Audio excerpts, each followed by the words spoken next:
বছরের এই সিজনটাতে চিকেন তান্দুরি আর হচ্ছে নান একটু বেশি খাওয়া হয়ে থাকে। আজকে গরুয়া মশলা দিয়ে শেয়ার করছি। এখানে প্রায় 6 থেকে 7 পিসের মতো মুরগির মাংস নিয়ে 1 টেবিল চামচ দিয়ে দিচ্ছি গরম মশলার গুঁড়া আর 1 টেবিল চামচ দিয়ে দিচ্ছি কাশ্মীরি লাল মরিচ। এটা না থাকলে রেগুলার মরিচের গুঁড়োও দিতে পারবেন। 1 টেবিল চামচ করে দিয়ে দিচ্ছি আদা বাটা আর হচ্ছে রসুন বাটা।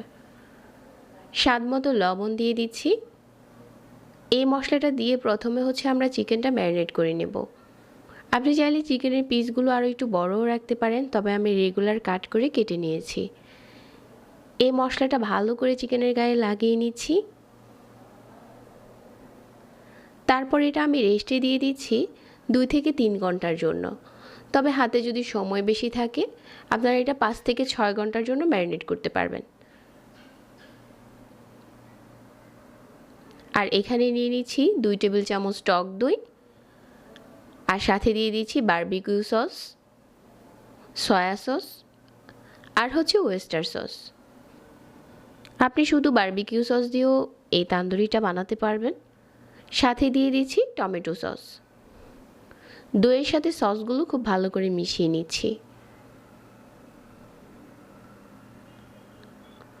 মিশিয়ে নেওয়া এই সসের মিশ্রণটা এখন যে চিকেনটা আমি আগে থেকে ম্যারিনেট করে রেখেছিলাম ওটার উপরে ঢেলে দিচ্ছি, দিয়ে আবারও মাখিয়ে নিচ্ছি। সসটা আপনি পরে দিলে চিকেন তান্দুরিটা খেতে বেশি টেস্টি হয়। এখন এভাবে করে হালকা হাতে প্রতিটা চিকেনের গায়ে সসের এই মিশ্রণটা লাগিয়ে নিচ্ছি। আমাদের চিকেনটা এখন রেডি। এটা আপনি চাইলে যে কোনো প্যানে তান্দুরিটা করে নিতে পারেন। মিডিয়াম আঁচে ঢাকনা দিয়ে ঢেকে করে নিলে হয়ে যাবে। তবে আজকে এই চিকেন তান্দুরিটা আমি একটা গ্রিল প্যানে করছি।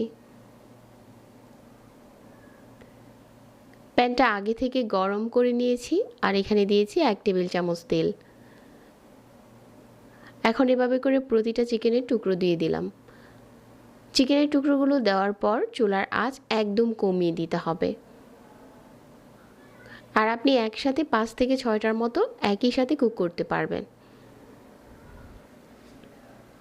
প্রতিটা এভাবে করে বিছিয়ে দিয়ে এখন চুলার আঁচ একদম কমিয়ে দিয়ে অপেক্ষা করছি একটা পাশ যাতে খুব ভালো করে কুক হয়ে আসে।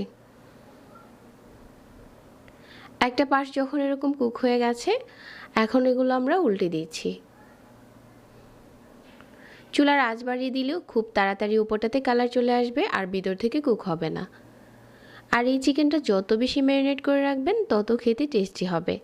যদি সম্ভব হয় তাহলে আগের দিন ম্যারিনেট করে নর্মাল ফ্রিজে রেখে দিতে পারেন। দুটো পাশ এরকম কালো করে নিয়েছি। এখন উপরে দারুণ একটা কালার এসেছে। পরিবেশন করার জন্য আজকের এই চিকেন তান্দুরি এখন রেডি।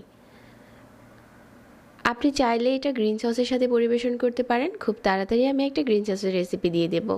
যারা এতক্ষণ সাথে ছিলেন সবাইকে ধন্যবাদ জানিয়ে আজকে এখানেই বিদায় নিচ্ছি। আল্লাহ হাফেজ।